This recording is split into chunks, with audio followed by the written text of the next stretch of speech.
WMNF, speaking truth to power since 1979. Hey, music lovers, do you like to check out new music but also love those great artists throughout the decades? Well, Harrison, Sam, DJ Jimmy, and me, Blanny, would like to invite you to join us every Monday through Thursday, 1 to 3 p.m. on It's the Music, where each show is a unique listening experience guaranteed to please your ears. That's It's the Music, 1 to 3 p.m., Monday through Thursday, here on WMNF 88.5 FM.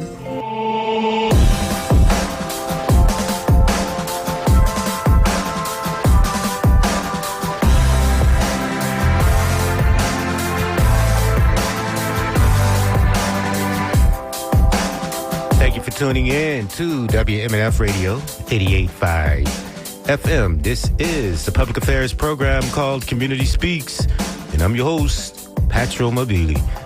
A lot of people are fleeing Florida over the cost of living here, and a lot of talk about empowering Florida voters as well, and the culture war strangling the education system. Critics warn Florida's new teaching standards rehabilitate aspects of the anti-communist Red Scare. We'll talk a little bit about that today on Community Speaks. I'm Patro Mobili, a free man and the biggest enemy of fascists and racists.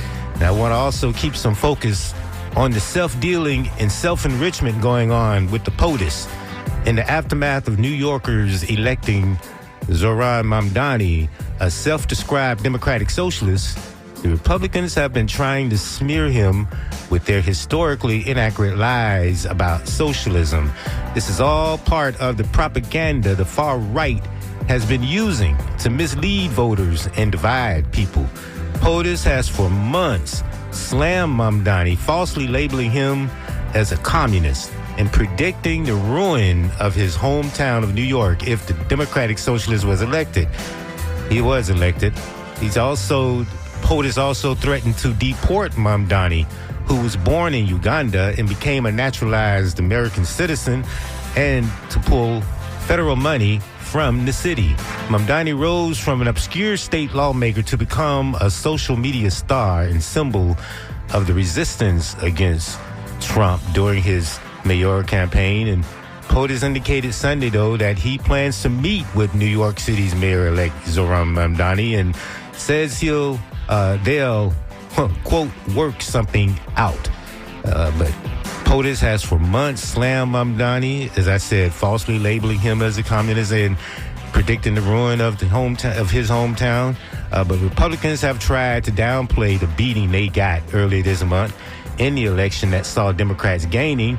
Republicans are even in denial on economic crisis, especially the affordability crisis. So today I would like to pick up on all of those issues, but also give you more reading ideas for the holidays and into the new year. Today on my reading list has been Putin by Philip Scott. This is a well-researched biography of Vladimir Putin, from his life as a ruffian kid committing petty crimes to the world's most dangerous man. And the book is an up-to-date chronicle that gives insight into a number of events. It gives you insight into Putin's mindset as as Russia hacked Hillary Clinton and the Democratic Party and leaked campaign plans and voter info to WikiLeaks, not to help Trump, but to hurt Hillary. The book reveals that Putin actually disliked this unhinged character in Trump and disliked Trump and Bush presidencies both for pulling out of nuclear and strategic weapons treaties, and he had a greater respect for President Obama, mostly for his willingness to keep those treaties intact. That book is called Putin and is one of the most revelatory books on the Russian president that I've read. But it's important to keep abreast of these people in their leadership styles, as they have a huge impact on what's happening in the world, as we are seeing. And the book doesn't cover the latest invasion of Ukraine, but it's important to understand the relationship that the world has had and that the world has had with that country, but also with this POTUS. So it's important to try to put things in perspective, which is why we do shows like Community Speaks and other shows that we have that comes your way on weekdays, and try to put things in perspective because it's important. That's why part of the reading list I'd like to share with you, but I want you to share your reading list with me. Give me some ideas as we move forward into this end of the year. You're welcome to call. Maddie stands ready to take your calls, but you can also write an email that I can read over the air to dj@wmnf.org. And as I said, there's a lot about empowering voters, and I don't always get an opportunity to read all your emails, but I do want to go back to last week and read one that was sent by Tamara Hart. She was asking, how do I feel about the upcoming 2026 elections? And motivated is the word. And she says, here's why. She's volunteering with the Manatee County Democrats, where she lives, and encouraged all listeners out there to do the same. You just volunteer your time. There are phone banks you can join to get out the vote. You can call your local county parties. There are organizations to join the League of Women Voters. There's one organization is also the NAACP, but this writer goes on to talk about what she's doing, and I think that's one of the best antidotes to the complacency and the fear that we're seeing around, is to get out there and empower yourself as a voter. Because voters, as Tamara says, are watching. It's been like a masterclass in propaganda from this POTUS. And she thinks that the electorate is getting educated on issues like never before. And especially, comparing it to the civil rights era. And we may just be in just one of those eras right now, as so much has been dismantled. They've been trying to dismantle ever since POTUS came into power and came back into power. But I like what this emailer said. It takes all of us to engage and stay informed, and calls herself a very concerned citizen, grandma and voter since 1976. I like to get emails like that because I know people want to do something. People can do something. It isn't time to be complacent. So we can dancing on the grave of apathy here on Community Speaks and here at WMNF.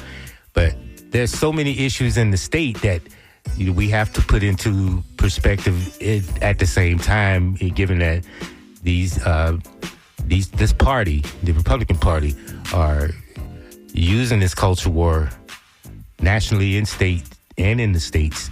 And especially since the overturning of Roe versus Wade, they've seen this, they've been trying to follow that same pattern of progress on their part, on that side of the aisle, and turn everything back to the states and let the states violate your civil rights and weaken the feds from doing anything about it. It's a total going backwards, but we also are looking at the outgrowth of what is happening in the process of these things happening. And we're seeing nationally and in the state. Nationally, we're seeing, and especially on the issue of education, which is what I want to turn to today when I talk about the state, but foreign enrollment in the United States generally, the U.S. colleges generally held steady this fall despite the administration's crackdown on student visas, but the impact was felt unevenly, and in some campuses brought decreases big enough to put the budgets in crisis. And so we're seeing fewer new international students are coming to U.S. colleges. This is according to a new report from the Institute of International Education. It offers new clarity on fall enrollment figures at more than 800 colleges. The total international enrollment fell by 1% last fall, far less than than some had predicted. But that figure tells only part of the story. The number of new students coming to the U.S. for the first time fell by a whopping 17%, reflecting the impact of visa issues and other travel restrictions placed on around 19 countries by this country. And so that's only adding to the fall in interest, in international interest in this country. And that's when it comes to education. But we're also seeing the impact. That's also the impact of the ICE crackdowns going on across the United States and certain select cities selected by the fact that they are democratically run cities or in democratic run states. But we're going to continue to see this kind of fallout internationally. But specifically on the state of Florida, we're seeing critics are beginning to warn about Florida and its new teaching standards. There's something called the Phoenix Declaration you might want to go read on to, but it's another attempt on the part of the Heritage Foundation to write law. And in this case, the Phoenix Declaration is writing education standards, new law standards for Florida. And in the meantime, we're seeing an economic crisis where people are saying it is too unaffordable to live in Florida. But on top of that, we're seeing this culture war play out here in Florida. And critics are warning that Florida's new social studies standards, as I said, rehabilitate aspects of McCarthyism and the anti-communist Red Scare. And as we've seen with the New Yorkers electing Mamdani, that this is still potent on the right wing to exploit, propagandize for votes. This anti-communist propaganda that they continue to buy into, and now Florida wants to make it as part of its standard in its education systems. The standard softened criticism of Senator Joseph McCarthy, who led efforts to root out communism in various communities during the late 1940s and the early 1950s, and many accused. There were a lot of people who were accused by him and that commission, the Anti-Communist Commission, those who faced career bans. And people emphasizing that the history should not be rewritten to fit the current politics. But I submit that this is also the return. That kind of politics is returning. That's exactly what we're seeing. This is what the culture war is all about, is to attack people who are too conscientious, as they call woke. So the unwoke is at war with the woke and want people to be dumbed down, and so, or to buy into these embrace the propaganda of yesterday in the education, in academia in Florida today. So it's revisionist history. The Cold War between the United States and the Soviet Union fueled concerns in the late 40s about communist Soviet spies infiltrating American life, including the movies and U.S. government. And so many of those targets of McCarthy, Joseph McCarthy, and the U.S. House Un-American Activities Committee were banned from jobs and career opportunities for a decade or more. And so we're seeing people getting banned off their, seeing college presidents getting fired or banned and pressured to quit because they are coming under attack from a right wing that is insistent on people towing their party line. And if not, they'll just lie, especially this whole lies about these college presidents, such as the one at Harvard, was promoting or protecting those who were anti-Semitic just because they were supporting Palestine or Palestinians at a time when that was an attack. And the right wing in this country has always exploited the issue of supporting Israel, but yet we've seen anti-Jewish anti-Semitism coming from the right historically in this country. But yet when it is an opportunity to put it as an albatross around their political opponent's neck, this was an opportunity after that attack on 2 years ago, October 7th, for the right wing to do that. And they use academia because that's where a lot of students were protesting. as an opportunity to do that.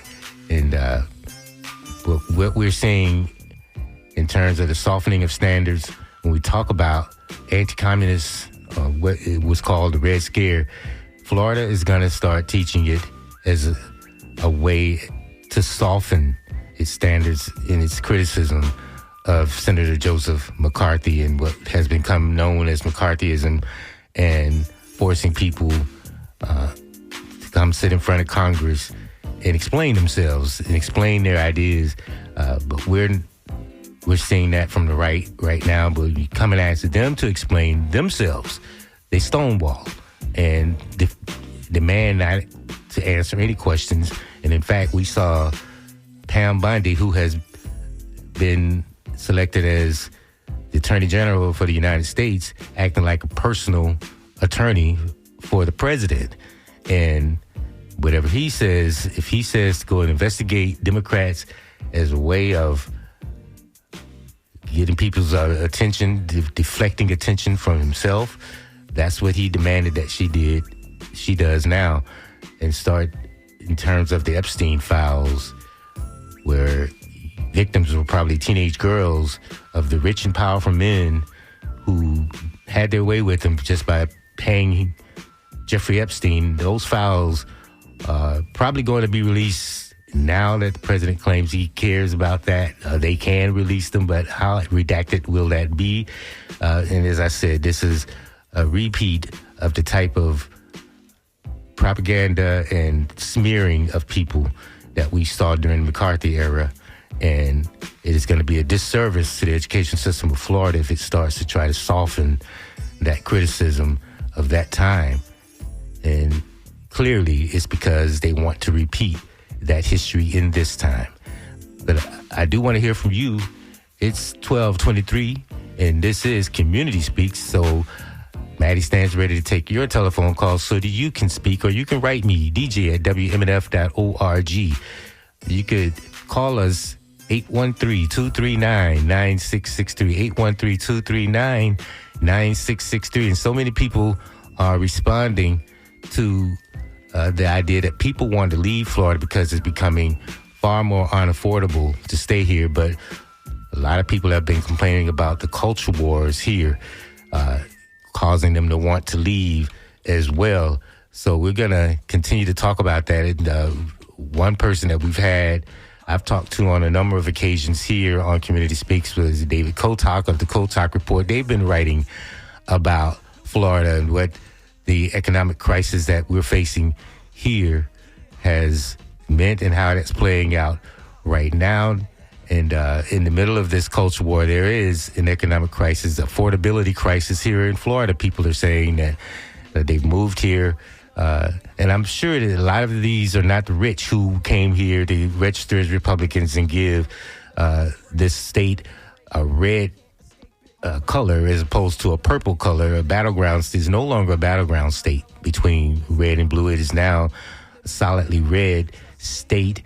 And I'm sure that those rich folks who came here from the Northeast to join and register here in Florida as Republicans are not really thinking about these economic crises issues here in the state and the affordability crisis, because they're hiding behind their walls, totally disaffected by the politics of the area, totally unaffected by the economy. And what we, the minions, have to go through, they are indifferent about. And the racism and then the culture war and the propagandizing that has been taking place in this state, they're completely embracing of it. And any fallout they can hide from. So I want to hear from you, 813-239-9663. But the Kotak Report has been very specific in dealing with some of the economic crisis issues that are being played out here in this state. And it's important to talk about what people are facing here. And we're going to talk about more of those issues as well. Meanwhile, I want to hear from you. 813-239-9663 is the number to call. But how about all of the self-dealing that has been going on? We'll get to the issues of specifically what is happening economically here in Florida that's causing people to want to leave.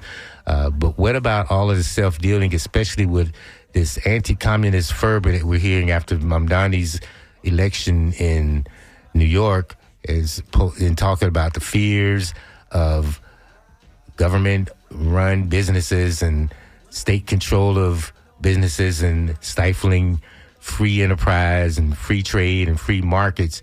But what of a self-dealing president who's using his office in the worst way to enrich himself? And that used to be not only frowned upon, even in the first term, he turned everything over to a trust and said he wasn't planning on starting any new ventures while in the White House. But this time around, he could care less. So let's take a little bit of a listen to how POTUS is using presidential power to profit. Keep it tuned right here on WMNF's Community Speaks. Peter Baker, the chief White House correspondent at the New York Times. Leanne Caldwell is the chief Washington correspondent for Puck.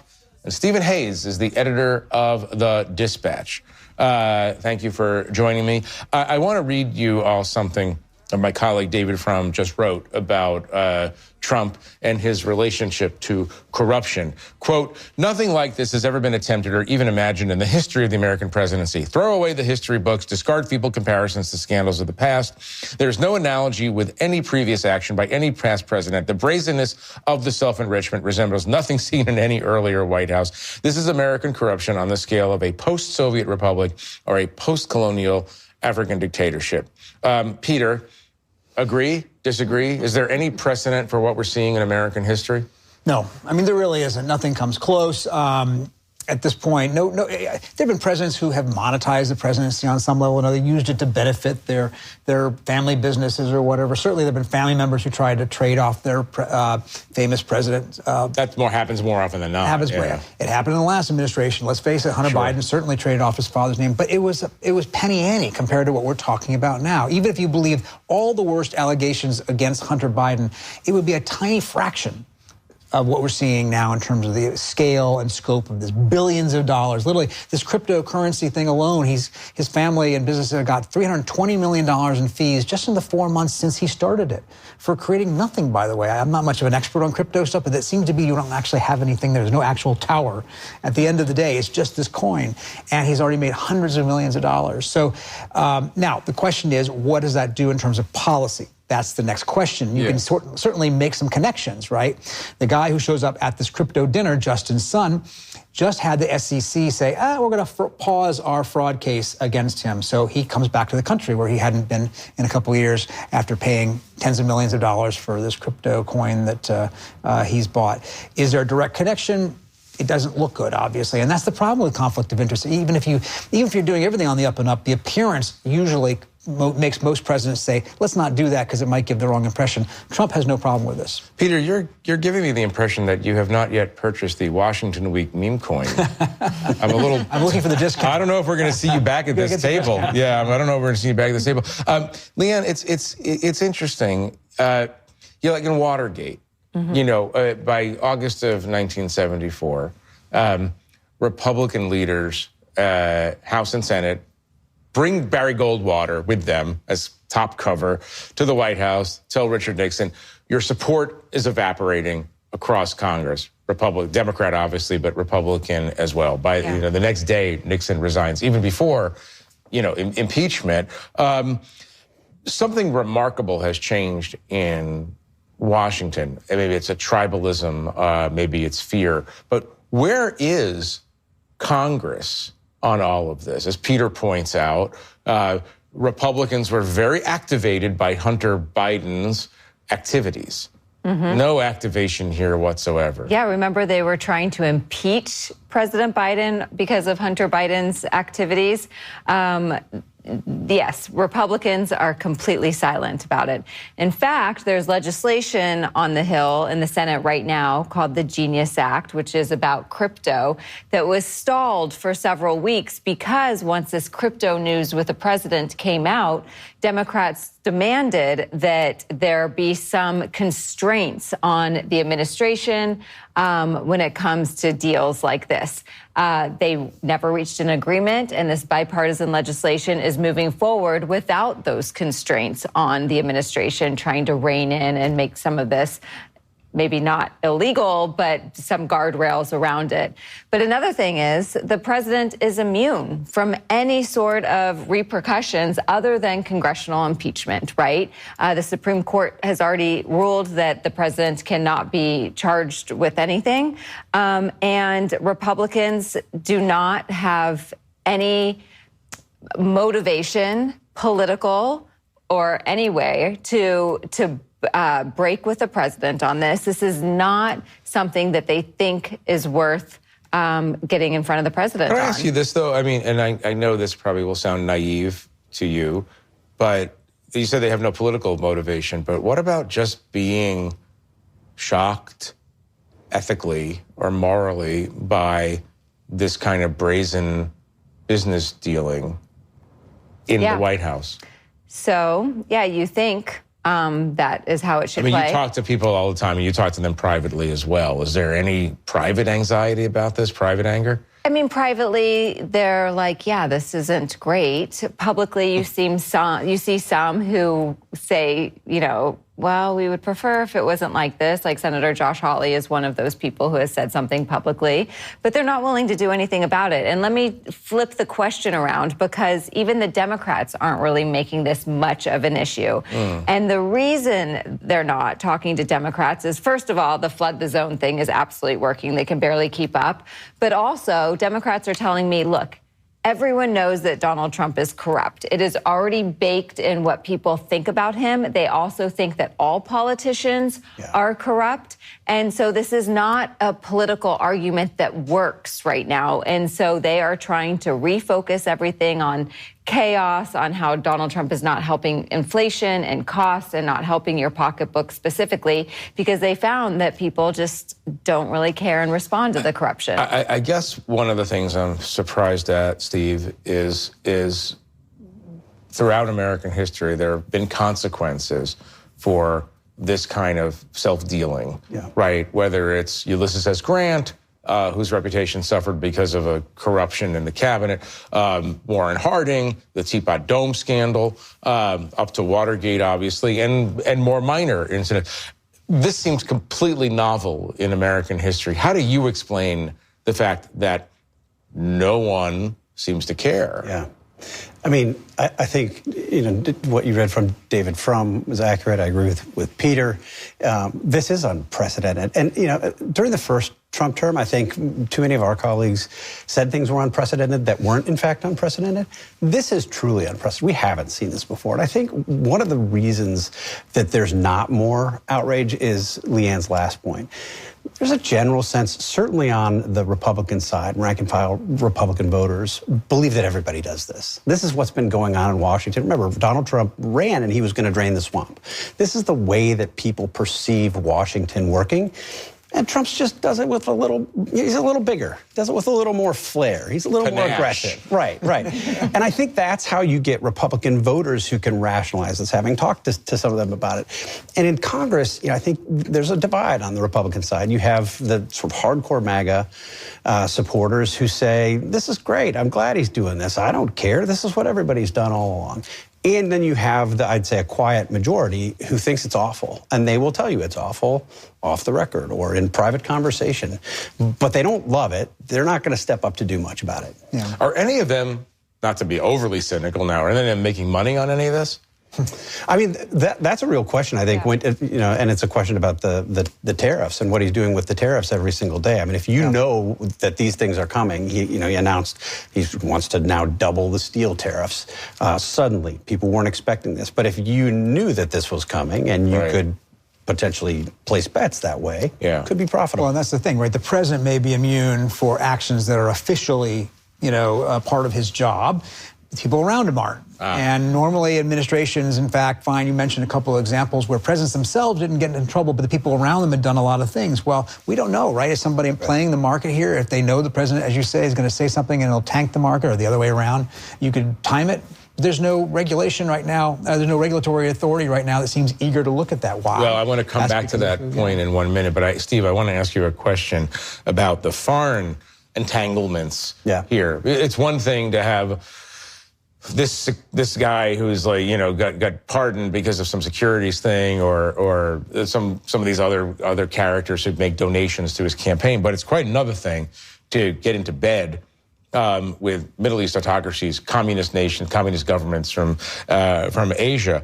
There are national security consequences here, yes? Huge potential. Talk about those. Well, look, I mean, I remember it wasn't that long ago when people like me were obsessed with reporting on Hillary Clinton and the Clinton Foundation. And those were, I suppose if you wanted to I still have problems with them. I thought it was grubby at the time. But at least they were sort of a bank shot to the person who's not still in charge. These are just open and aggressive. But what do you mean by that? Brazen. Go into that a little bit. Well, I mean, the $400 million plane that you mentioned. Yeah. I mean, this is, Donald Trump is accepting this. He's celebrating it. He's got his people on his staff who are justifying it, rationalizing it, saying we'd be crazy not to do this. That's far worse than anything we reported on with respect to the Clinton Foundation back in 2016, 2016. Maybe you could help me understand something about the Trumpian mentality. I wanted to watch something. This was from a meeting President Trump had in the Oval Office with the president of South Africa a little while ago. Let's just watch this for a second. I'm sorry, I don't have a plane to give you. I wish you did. I take it. I would take it. If your country offered the United States Air Force a plane, I would take it. He's serious. Yeah, I think he's serious. Yeah. Is he serious? He's not smiling. No. What's the thought process there? Why would he do this in the Oval Office? I mean, it seems degrading to the United States, the richest country in the world, to say, pay me tribute give me old planes, and I'll take them. I don't understand. Yeah, I mean, look, I think he likes it when people sort of kowtow to him and go in and kiss the ring. I think that's exactly what was happening there. And it's part, Peter alluded to this earlier, part of what makes it hard to keep up with is the volume of it, and that it is so out in the open. And, you have talked to Republicans on the Hill, and they will say, hey, the Hunter Biden stuff was all hush-hush, and, there were these payments for his bad art that he got, and we had to subpoena people to find out about this. Trump's doing it in the open, so it must be justifiable. You're actually seeing Republicans make those arguments, and I think it's a strength of Trump. They're literally comparing it to France giving us the Statue of Liberty. Yes. The airplane equates the Statue of Liberty. Yeah, I mean, there is something interesting here. In journalism, obviously, a lot of the energy of investigative journalism goes into exposing the cover-up. But, Leanne, there's no cover-up here. There's just business. Yeah.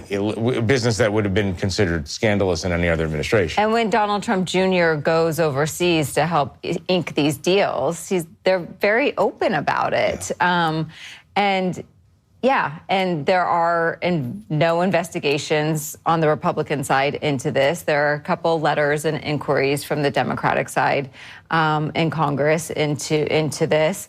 But Republicans are still investigating President Biden's administration. The Oversight Committee in the House just opened another investigation into the auto pen. And so they are still obsessed with that, while all of this, like you said, is completely out in the open. Could you just do 20 seconds for all the normal people at home who don't follow the auto pen scandal, what the auto pen scandal is? Should I look into camera and explain? Yeah, talk to America about the auto pen for a minute. The fact that President Biden, the Republicans say, was so incapacitated that staffers were running the government using his signature with an auto pen. Right. Which is not actually scandalous because presidents often use auto pens. Use auto pens. To sign vast numbers of It also produced zero facts on this. This is simply them trying to say, well, he's so doddering, he must have had AIDS doing the auto pen. They have no idea. Correct. And it doesn't matter that there are no facts behind it. But they are subpoenaing people to come in. Peter, one more angle on this that I'm interested in. Congress is obviously not providing muscular oversight now, but there used to be in government various bodies within the executive branch that would provide self-oversight. I want to read something that you just wrote. Mr. Trump, the first convicted felon elected president, has erased ethical boundaries and dismantled the instruments of accountability that constrain his predecessors. There will be no official investigations because Mr. Trump has made sure of it. He has fired government inspectors general and ethics watchdogs, installed partisan loyalists around the Justice Department, FBI, and regulatory agency, and dominated a Republican-controlled Congress unwilling to hold hearings. Talk about the changes that have been made in the inspector general system in the last 5 months. Yeah, I mean, these are the mechanisms of accountability of a normal government, right? And he has made very clear by firing the people who held jobs like that, by putting people in like Pam Bondi and Kash Patel at the Justice Department and the FBI, what his expectations are. His expectations are, you're going to go after my enemies and you're not going to go after my friends. And he's done that through the pardons. He's done that through retribution time and time again.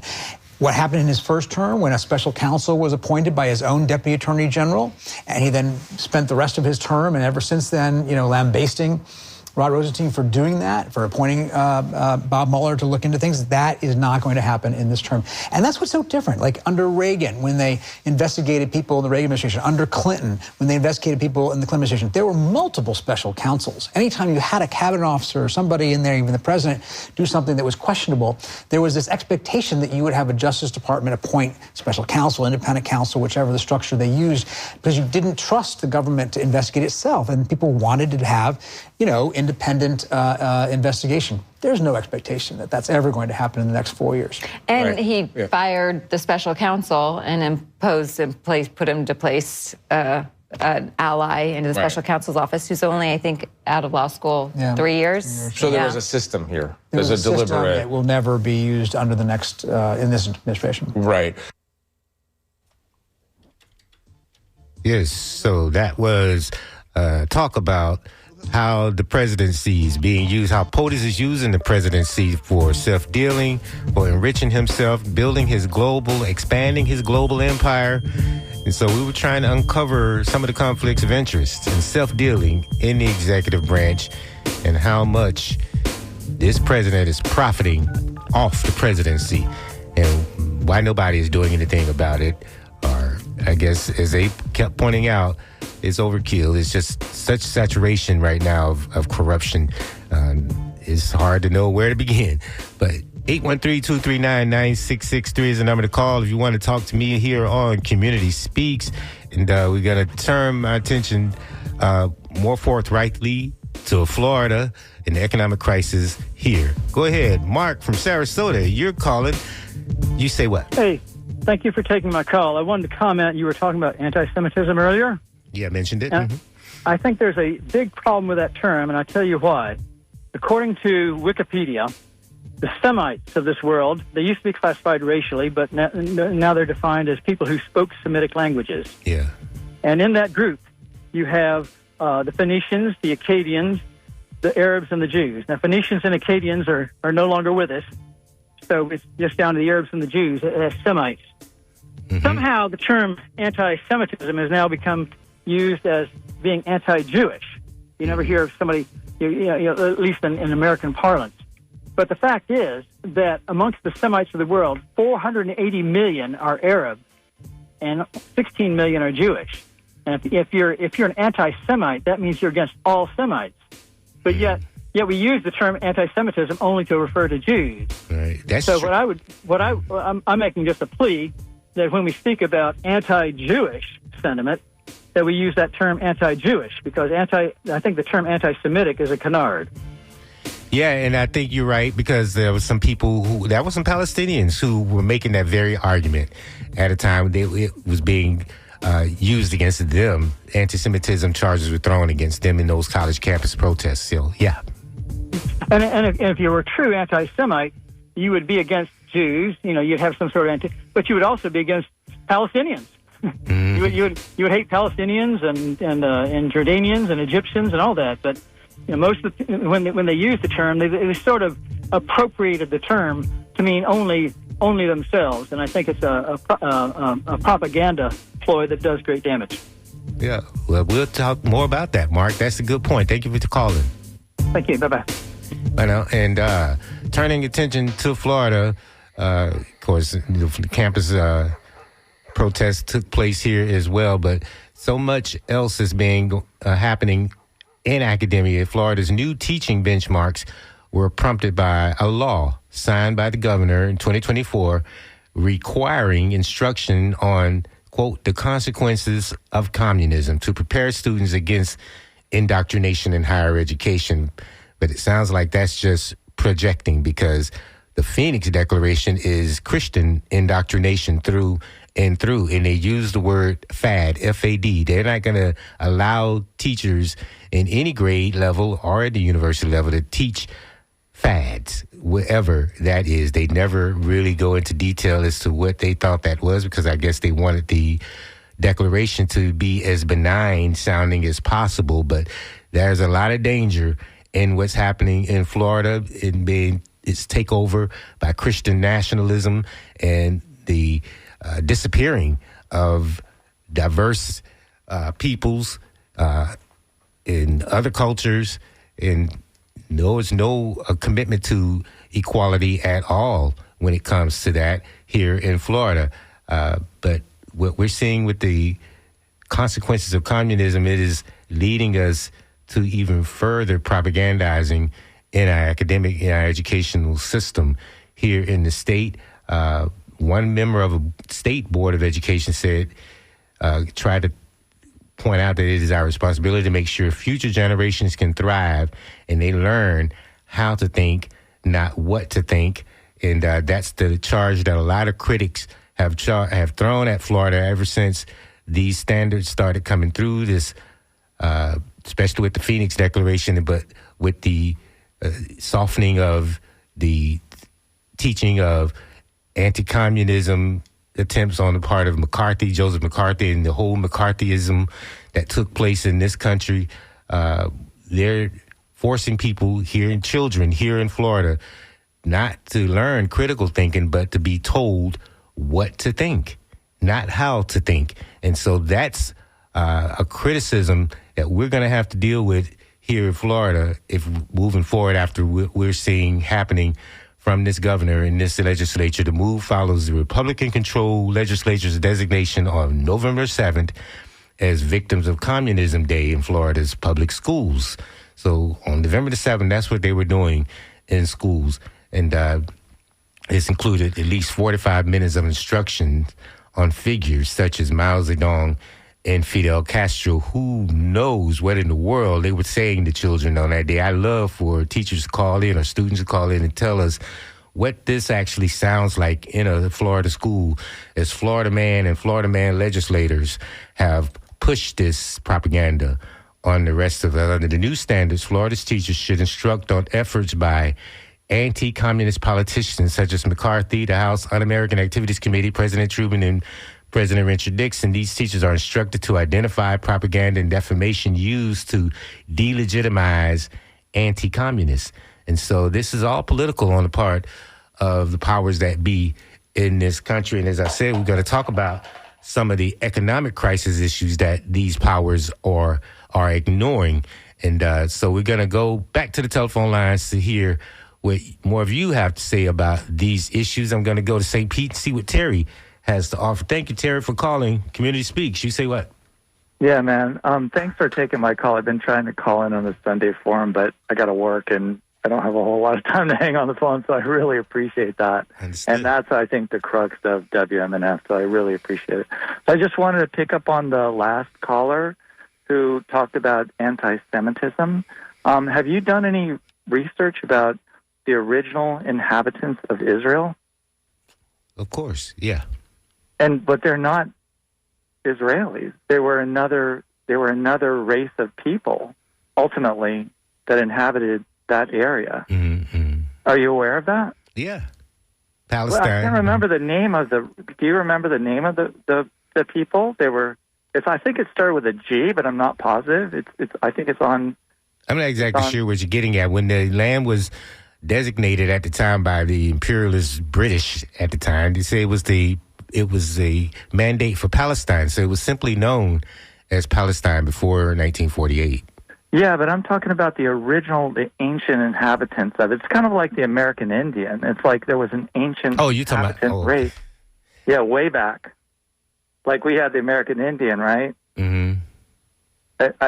I can't remember the name of the race. But anyway, you know what? They just occupied it too. I mean, they just occupied it and ran it over. I mean, that's how it's working.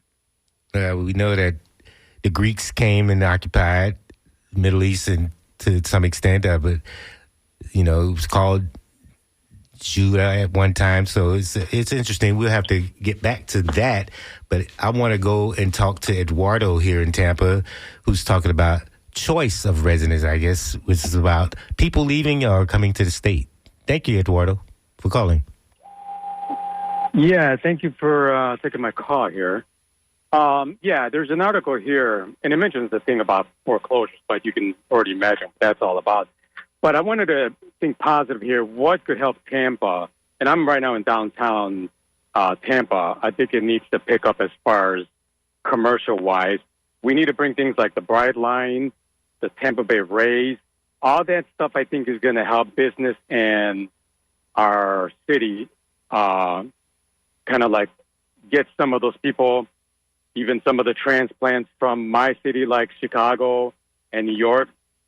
So that's something where Mr. Buckhorn, that's probably in his wheelhouse, because right now he's probably going to be the leading contender in the next race.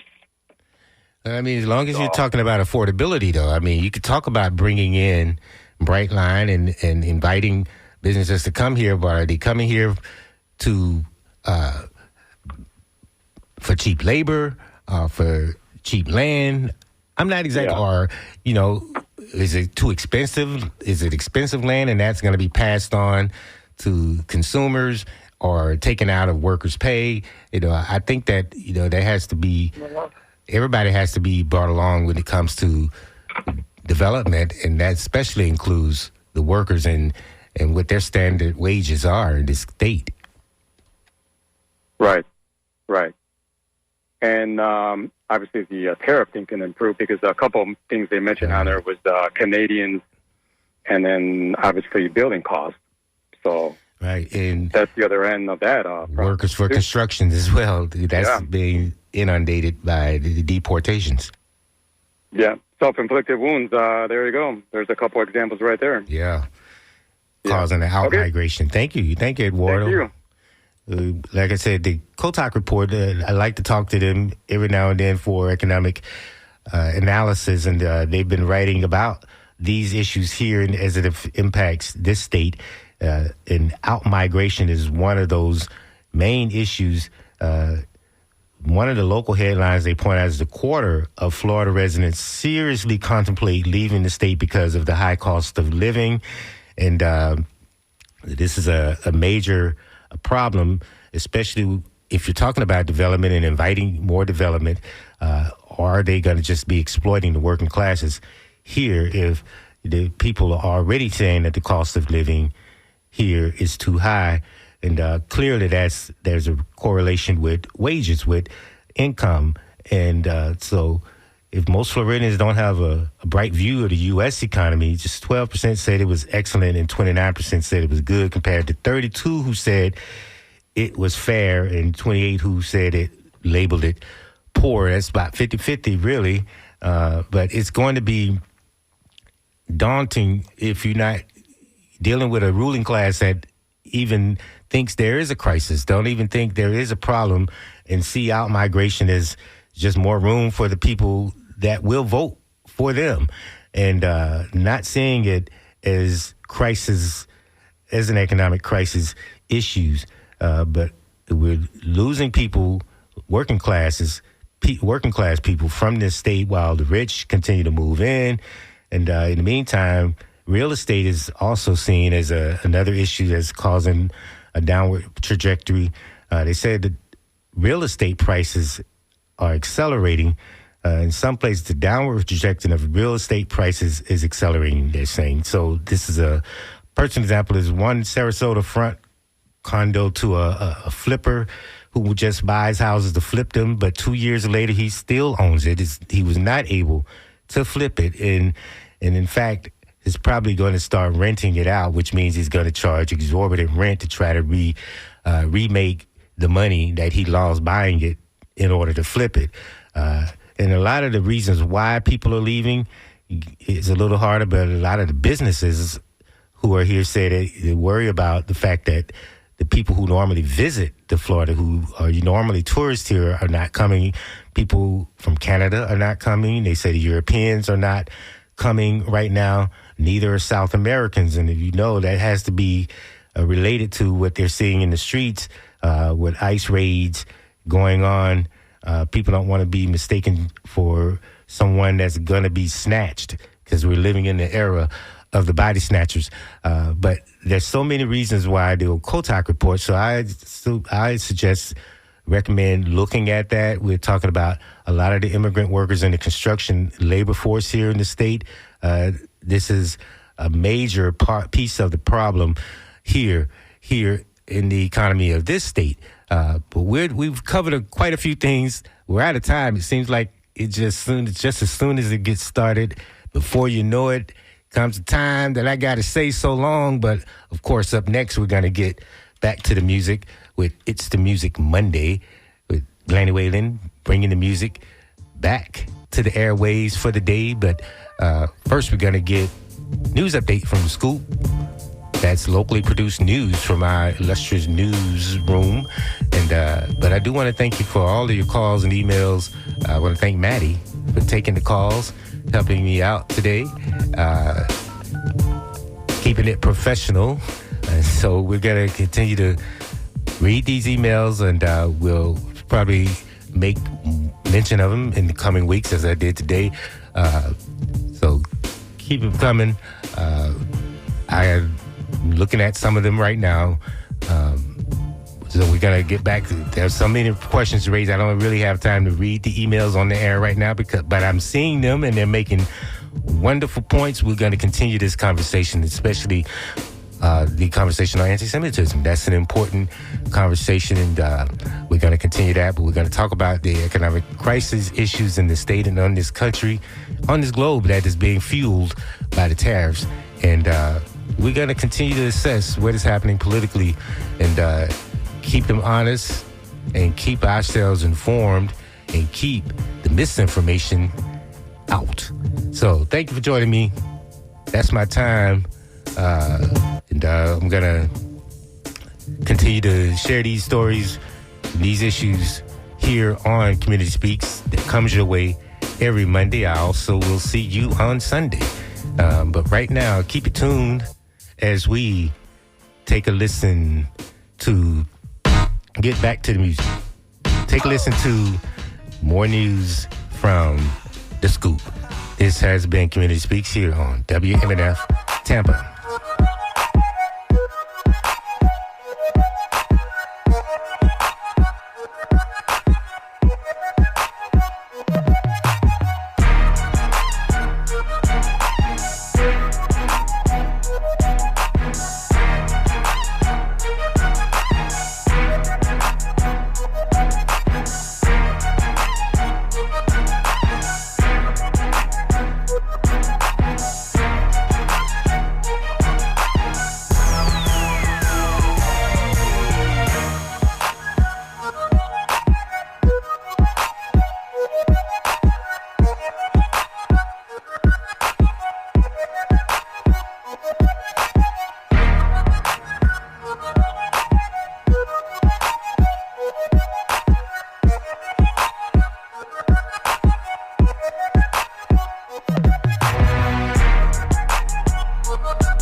Different on purpose. You're tuned to Mission Driven, listener supported WMNF Tampa.